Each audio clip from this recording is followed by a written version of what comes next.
Assalamualaikum warahmatullahi wabarakatuh. Selamat pagi anak-anak. Bagaimana kabar kalian hari ini? Semoga sehat ya dan siap untuk memulai pembelajaran hari ini.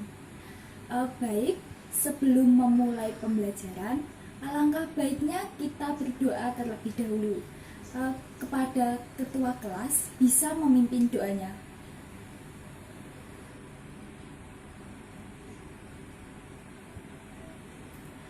Baik, selanjutnya Ibu akan mempresensi kehadiran kalian. Ines Kaindi Astuti hadir. Oke. Milati Aska hadir. Baik. Nur Laila baik hadir. Alhamdulillah hadir semua. Mari kita mengucapkan alhamdulillah karena diberi kesehatan sehingga kita bisa berkumpul di ruangan ini. Baiklah anak-anak, sekarang kita hidup di era modern. Semuanya serba instan. Apalagi hanya dengan menggunakan gawai saja, itu sama saja kita seperti keliling dunia. Hanya dengan menggunakan gawai, semua informasi yang ada kita bisa dapatkan di dalamnya. Bahkan beberapa seperti transportasi, bahkan kegiatan jual beli mampu kita lakukan dengan menggunakan gawai. Jadi anak-anak, ada sebuah kalimat yang berbunyi, orang-orang yang rajin belajar akan menjadi pemilik masa depan, sedangkan orang-orang yang malas belajar akan menjadi pemilik masa lalu. Artinya apa? Artinya yaitu kita harus rajin belajar, karena dengan belajar kita mampu menambah wawasan dan kita siap untuk menghadapi era di masa yang akan mendatang. Nah, tadi kita sudah menyinggung mengenai jual beli. Kira-kira ada yang tahu materi apa yang akan kita pelajari hari ini? Ada yang tahu? Ya, betul sekali, tentang teks negosiasi. Kemarin Ibu sudah menyuruh kalian untuk membaca materi selanjutnya setelah pertemuan kemarin. Untuk hari ini kita akan membahas tentang teks negosiasi. Ibu yakin kalian pasti sudah membaca materinya, betul? Namun, untuk memperjelas pemahaman kalian tentang teks negosiasi, mari kita lihat video yang akan Ibu tampilkan berikut ini.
Nah, kalian baru saja melihat contoh negosiasi. Sebenarnya, negosiasi sering kita jumpai di kehidupan sehari-hari. Bahkan tanpa kita sadari, kita pun pernah menjadi pelaku negosiasi tersebut. Jadi, apa itu teks negosiasi? Ya, betul sekali, tawar-menawar. Jadi, tawar-menawar yang dilakukan antara satu pihak dengan pihak yang lain untuk mencapai kesepakatan, baik individu maupun kelompok, tanpa ada yang dirugikan. Pada pembelajaran kali ini, kalian diharap mampu untuk mengevaluasi teks negosiasi, yaitu dengan cara kalian harus menganalisis isi teks negosiasi, struktur teks negosiasi, dan kebahasaan dalam teks negosiasi. Kali ini Ibu ada contoh teks negosiasi. Nah, sekarang kalian membentuk kelompok yang masing-masing kelompok terdiri dari 4 orang. Nanti perwakilan setiap kelompok maju ke depan untuk mengambil contoh teks negosiasi. Nah, untuk pembagian kelompoknya dengan cara berhitung 1-4. Untuk angka yang sama, silakan untuk bergabung.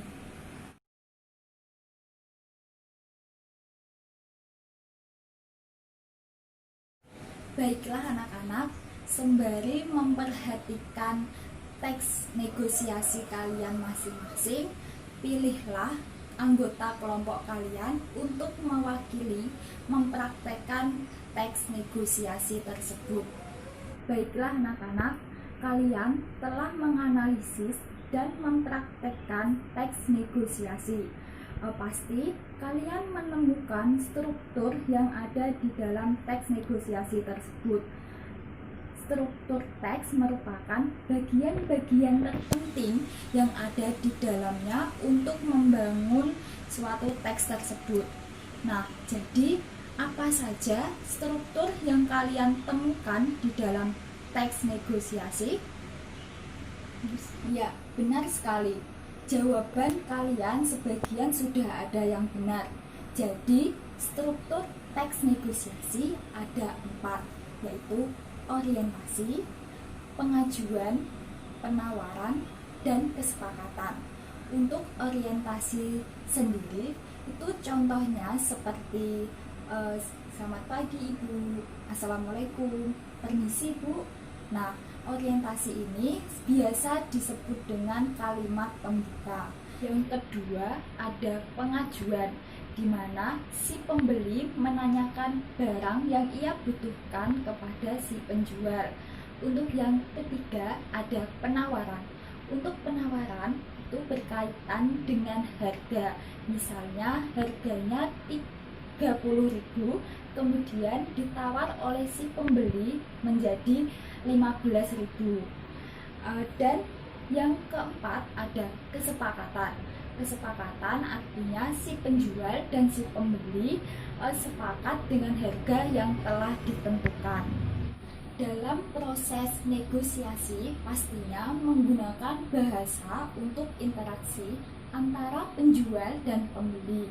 Jadi ada 2 kebahasaan yang digunakan dalam teks negosiasi.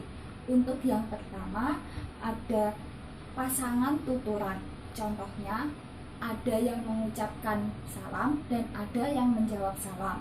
Ada yang bertanya dan ada yang menjawab. Ada yang mengajukan penawaran dan ada yang menolak penawaran. Untuk yang kedua ada kalimat atau kata persuasif. Artinya tuturan yang dilakukan untuk membujuk pihak lain. Contohnya, silahkan cicipi dulu jeruknya Bu, manis sekali, tidak rugi untuk membelinya.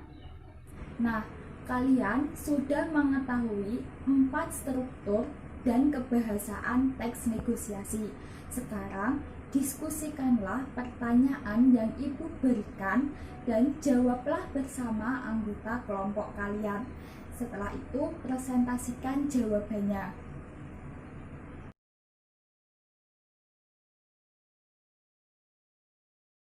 Jadi anak-anak, ada faktor pendukung negosiasi. Yang pertama adanya kesediaan dari kedua belah pihak untuk berkompromi. Yang kedua, tidak ada pihak yang saling dirugikan. Dan yang ketiga, adanya alasan untuk memengaruhi pihak lain. Dan yang keempat, adanya kesepakatan yang bersifat praktis.